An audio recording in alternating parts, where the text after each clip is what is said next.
Rick, thanks so much for taking some time to talk to our Koinonia network leaders about cultivating Mhm. a healthy inner life. Yeah, I can't think of anything I'd rather do. Well, you've got a 40-year, kind of Mhm. four-decade perspective, both Yeah, as not just as a leader, but as a human being, yeah, husband, father, all of yeah. those things. So, looking forward to what you're going to share with us. Pastoral ministry, whether we're talking about lead pastors or kids Yeah. ministry pastors, all of pastoral ministry is both a privilege Mhm. and it also is something that brings pressure. It's a great honor to enter into hard spaces with people, to serve them in that way, to absorb some of what they're going through. It's really a privilege that God would call us to even lead in challenging times. But also, and it's really hard. You like a farmer that is out working in the field always comes home with some dirt on him and with some stuff under the fingernails. Like we bring into our inner self a lot of our work. And lately I've been thinking about spiritual leadership and the importance of paying attention to your inner life, how you're doing, the sustainability of your spiritual leadership, the way maybe a municipality would think about the bridges in their city. A bridge is a device that helps people go from one place to the next, and ministry leadership is oftentimes like a bridge. We are helping move people from places of hopelessness to hope. Absolutely. We're helping point them to where healing is at. Give them access to places they Yeah, couldn't find giving them access access. to. Yeah. Like, we're walking with them in a discipleship Mhm. journey, which Mhm. oftentimes is getting into some of those challenges and Mhm. spaces. But the thing about a bridge is, a municipality periodically goes out and inspects the structural integrity of the bridge to make sure that the bridge is able to hold and to carry the weight that was intended to carry. So kind of with that framework, when we're talking about what it looks like to lead from a healthy place, you've spent all of these years in leadership. What is maybe something that has really surprised you about leadership of the soul and from the soul? Yeah. That's a good metaphor. I think we'll unpack that some more. Because one of the things, if you're going to check the structural integrity, you got to stop the flow of traffic long enough to do it. I think it's one Mm, of the challenges in ministry. We'll come yeah. back to that. But you know, one of the surprises, if I 20, let's say at 24 years old, I'm just finished up my youth pastorate, was just gotten married, went head to seminary the next year. You know, so at 24 years old, if you'd said, "Do you think at 64, which I am now, you'd be talking about this?" I'd be like, "Yeah, actually, I do. I can see that because I always understood the relationship, the inner, the outer. I think that intuitively and relate personally and gifting, I knew that, right? Mm, Here's what I didn't know. If you'd asked me at 24, like, hey, in 40 years, you're gonna be sitting down with a friend and pastoral colleague and a leadership coworker, and you're gonna be talking about this. Like, how long would it have been since the last episode where you kinda lost your way in your soul leadership? mm. And I'd have thought, a decade, maybe 4 years. I mean, humble, 2 years. I wouldn't have thought it was last week. I would have said, like, "Yeah, I'll probably right before this happens, my wife will say to me, 'You're not doing okay.'" And I would have to say, "I'm really not." "Well, what's going on?" I don't know." Mm, What's different from 24 to 64 is I have learned, Brad, to pay more attention to that. mm, Learn to listen to my wife. Just would highly recommend that to the men. That probably works both ways for the women with their spouses as well. Um, but I had to put the pause in to check where's the shakiness. I watched this video recently. I don't know what part of the world it was in. We just gone through two horrific hurricanes in the Atlantic mm, Ocean this season before this has been taped. And, but it was a suspension bridge. It wasn't a concrete suspension bridge, but mm. it was a solid in a 150-mile-an-hour wind. And it was looked like it was like like you were swinging a banner, like it was Yeah. just all over the place. And Oh, when I goodness. watched it, I'm like, "Oh my gosh, I Yeah. have literally felt just like that in leadership." Well, I'm thinking that for some of the folks in the room, that might be comforting that they're not crazy, Yeah. that there's some solace in knowing, okay, even the 64-year-old can feel Yeah. that way. I think I shared with you recently one of your favorite athletes of all time, Michael Jordan, is in an interview with Mike Yeah. Tirico, and he describes We're about the same age, by the way. Little different profile and economic I realities, mean, but the same age. you're a little more well known, Yeah. By um, my grandchildren. but Michael Jordan is describing he's being asked to Mhm, shoot free throws in front of some 12-year-old kids, some people he's renting a mhm, house from, and he hadn't shot basketball in forever. mhm. And he said, I had felt more pressure in that moment Yeah, than 10 or 15 years. I'm yeah, thinking, Michael Jordan still feels some yeah, sort of pressure. There's something about our humanity absolutely. that we don't solve these things, we Right. don't eradicate them. What I'm hearing you say is that what I know now at 64 is this is something we're going to have to give attention to Oh, yeah. until Jesus comes back, right? Absolutely. I think it's Hebrews 5:14. It's right in there. It says the mature have through practice learned to discern what is good and evil. And I know that's a little different passage, but the principle is really the same. We're learning, we're growing, and we just get more discerning along the way. Mhm. And I'm certainly much more attuned to, able to access that part of me than I've Mhm. ever been at any point in my life. I am not somehow shielded from the same journey that I've always been on, Yeah. and I'm not somehow escaping that. And so many of our up into the right models of thinking about things, or I'll get this right, and then once I get this right, I'll go master this. We don't ever master the spirit. We are mastered by the spirit. Those are two Mm. very different processes. Yeah. But over time, I do believe we can learn to be more maturely the way I describe it is because a lot of the terminology now is lead yourself. There's Yeah. some of the better leadership stuff out there. Has got some really good point. Lead yourself, but then it collapses because now Mm. you're the center and God of it, and that's actually not going to be Yeah. long term helpful, particularly if you're in spiritual leadership, kingdom leadership. Um, so I've really, in my own mind, the way I think about it is I am partnering with the Spirit of God as He leads me, Mm. and I'm learning how to partner with His leadership so that it is soul care leadership, me being the junior partner to the senior partner, who, by the way, is always pursuing, Mm. always revealing it, and always drawing me closer. So I have that and Jesus's advocacy. So actually in the strength position. I Mhm. just forget that I am. Yeah, that's so helpful.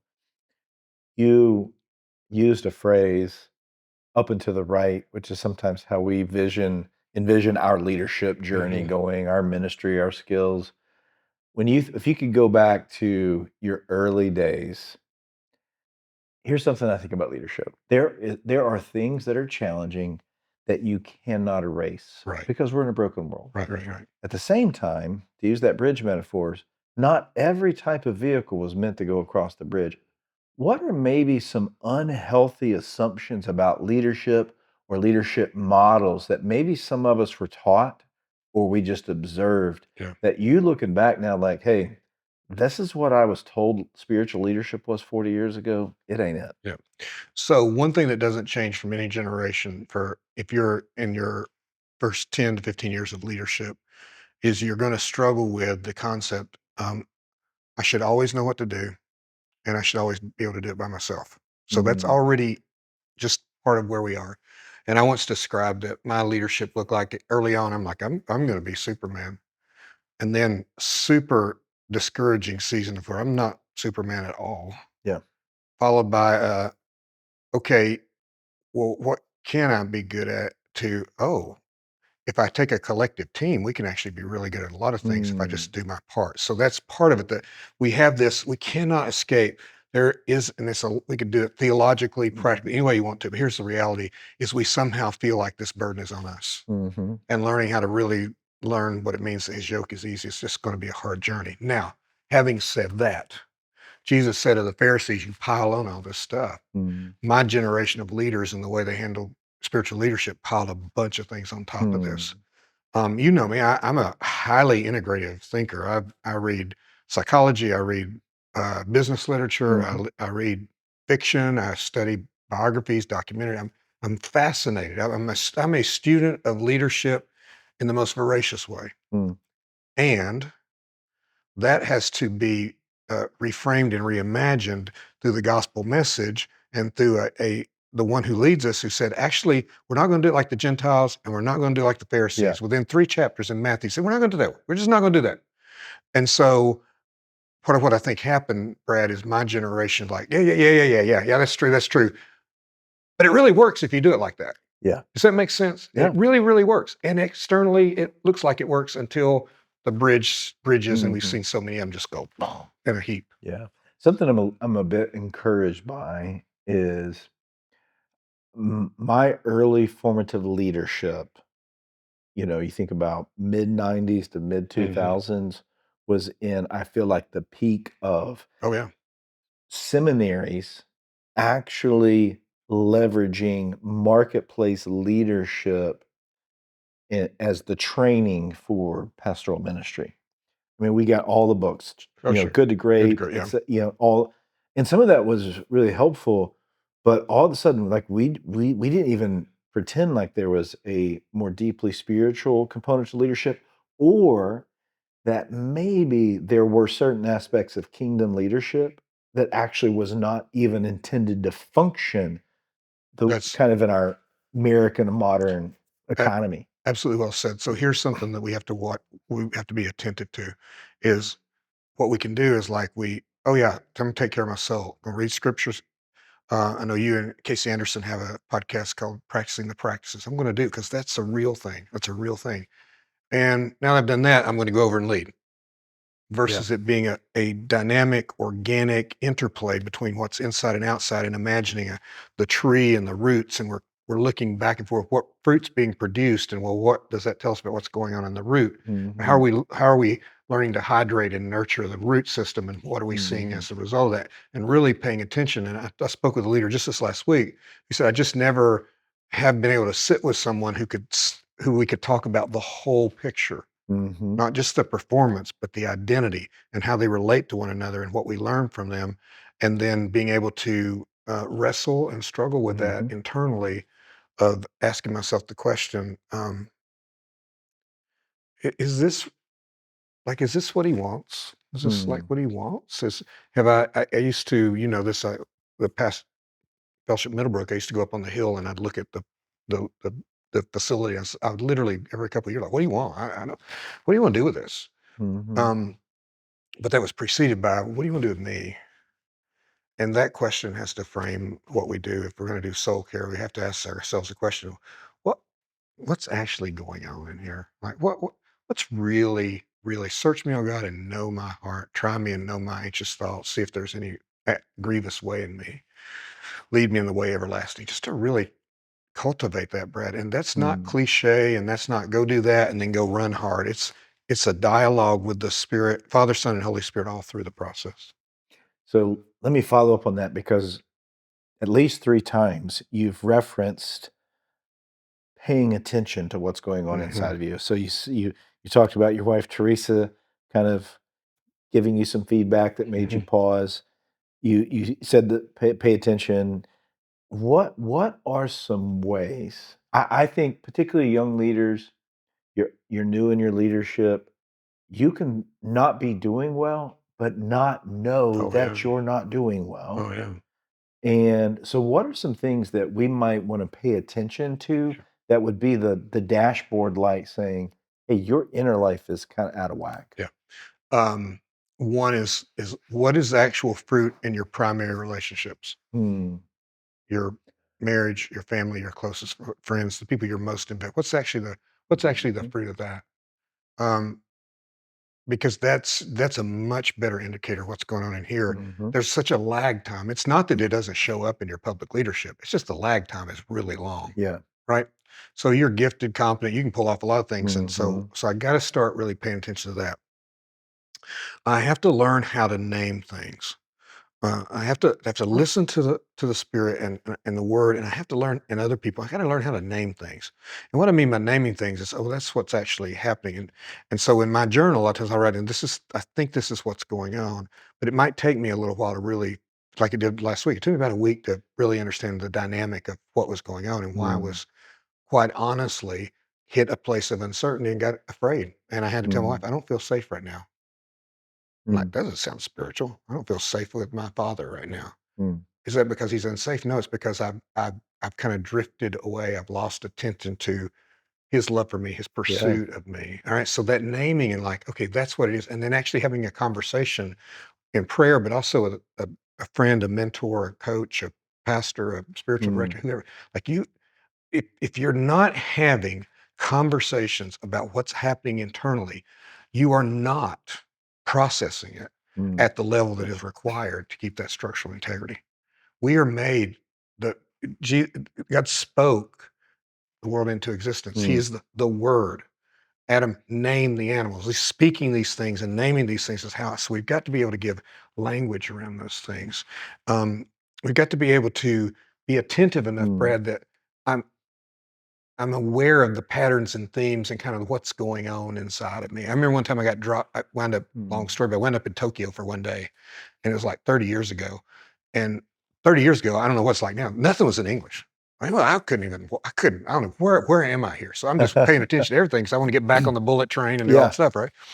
That's how it felt when I started 20s, 30s, paying attention here. I'm like, yeah, this is a foreign culture. yeah. I don't even understand the signposts here. Uh-huh. And then we get discouraged by that, or we dismiss it, or we go get a quick fix by leading well, or we go do something that makes us feel better, or we medicate, or whatever it might be, and we don't pay, and then over time we get into the difficulty versus, hey, help me, friend, counselor, coach, past whatever. Help me interpret. Well, this is what I'm seeing in here. I don't even know. I don't have language for this right now. Mm, And the less you have language for something, the more likely that's what the Father's tapping his finger on.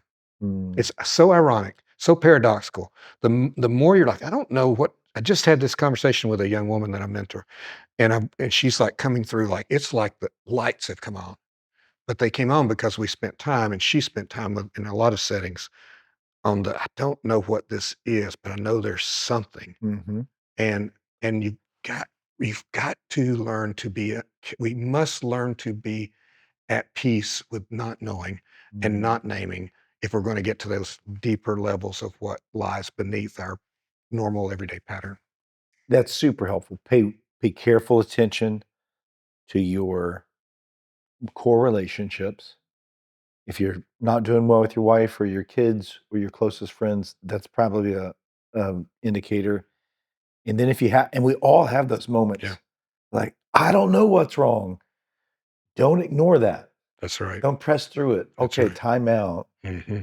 That's let's discover. Let's go Yep. search. Let's talk with a coach, a mentor, Yeah. a counselor, And, a and friend. see it as not a failure on their part, but an Mhm. invitation from the Father's like, yeah, I know you don't, but I do. Yeah. I know you don't. That's okay. But if you'll just come a little closer, and then we have to believe God is great, God is good, or we won't come closer. I like what you're saying about the invitation here. One of the first things you said in our conversation is you thought when you were 24 you were going to be the expert. That's my plan. By 44 at least. Well, there's something in us that says, "Hey, I'm the leader. I shouldn't need help." Right. But maybe we're the people who actually need the most Okay. help. Well, I'm gonna give you two moments in Scripture that you we all need to wrestle with. Jesus in the temptation in the wilderness, and Jesus in the Garden of Gethsemane. Mm, And if I were to say if I sit in the room and said, "Hey, everybody, raise your hand who believes that for Jesus the Father was enough," absolutely, that's good theology. yeah. And at his exhaustion, his vulnerability, all that he went through in the 40 days in the wilderness, all that he did, finally he just screamed at Satan, I believe, "Get away. I am not believing your lies." And in the garden, we know he 3 times he kept praying, sweating drops of blood. Mm, Is there just any way? And I want your will to be done, Father. But have we looked at like his humanity? And in both cases, at the end, the Father sent angels to minister to him. mm, yeah. You see the divine in the human, the Mm, divine in our spirit. So is Father enough? Absolutely. And we're embodied yes. and we need help. And Yes. my word, if Jesus needed angels, how much more We need legions. need legions? And that usually comes in the form of people we can lean into, people we Yeah. can trust, people. And here's the thing: if you're a leader, at some point you'll be betrayed. If you haven't been, you will be. Just be ready. It's going to happen. Mm. And then you're like, well, I'm not. You Yeah. unconsciously, well, I'm not putting myself out in again. Yeah. And you got to look at and you got to look at Jesus, and he'll say, I didn't betray you, Mm. and I needed relationships. I need humanity, Mm. right? And so, I mean, Jesus, when he said to the disciples, like, all right, have you guys, can you just not give me an hour here? Mm. Like he's exasperated, he's hurt, he's all the thing. And he didn't ask him to take care of him, but he knew he needed more from the Father, Yeah. and the Father provided that. So, Brad, there's a surrender and a humility and a brokenness and a vulnerability that is the only way you're going to access the Mm. Spirit of God's work in your heart. You will again, you will not master this or become competent in it. You will be Mm. mastered by Him. It's good. All right, let's wrap up our time with some kind of quick hitters. What is the spiritual or emotional practice that you participate in, maybe let's say weekly, that's been really transformative for you? I understand and think of my relationship with God in the term of spirit, and so I uh, actively seek to breathe deeply of the Mm. Spirit because I find that I tend to lead from a thin breath. Mm. I'm out in Colorado a good bit now in my work, and the air is just thinner. Yeah. And the thing about it is, Brad, we go to all these leadership summits or take the mountain or, at your highest level leader, all these kinds of things. But nobody's telling you. And by the way, if you actually do wind up in another position that's of higher responsibility, the air's thinner there than it is here. Yeah. You've got to learn to breathe or you can hydrate, whatever Mm. thing you want to. I have got to learn to take in who he is. And that's just going to require space and Yeah. surrender and listening. Great. Is there something else other than what you've already said when you think about the next generation of pastors and leaders that you wish someone would have told you? What do you wish someone had told you about your emotional and spiritual health when you were 24? Um, it's going to require more than you think. It matters more than you think. And what you do with this will have far more to do with where you are when you're 64 and 74 than any ministry skill, competence, position, Mm. opportunity. This is actually this is actually what is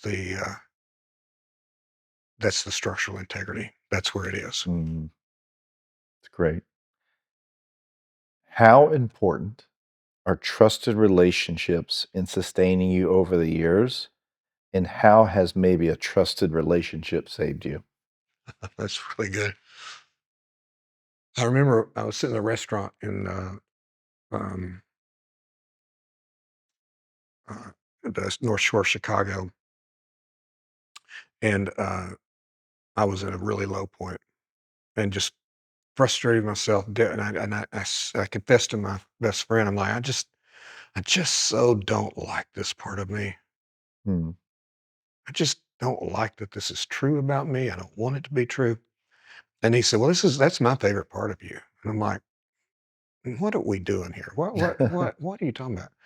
And he said, it's the one place in you where I most consistently see you needing Jesus. Wow. Because you have competence, you are externally successful. But when I look at that, I look at you and I'm like, that's the part of him that needs Jesus. And that's the part of him where Jesus most deeply connects with him, which then makes that my favorite part of who you are. Mm. The freedom that came from that conversation to not have to pretend and to not, and it probably did save me a ton of things. And I think maybe the other thing, and well, I'm gonna give you two more. One is the two times in my life where I hit such a wall that I was not okay. But both times I reached out for help. The first time I reached out for a little bit of help. The second time I filleted myself for help. Mm. And so that the people who entered in right there, the first time I Mm. learned a lot. The second time I really went to the grounding. Um, that was super significant for me. And I believe it's those two moments, my most broken moments, where I needed Jesus the most, and I had just the right people, the angelic people he sent to me, are the reason I'm married. Mm, And I say that literally. I don't mean that like I'm not hyperbole. It's the reason I'm married. It's the reason my kids respect me.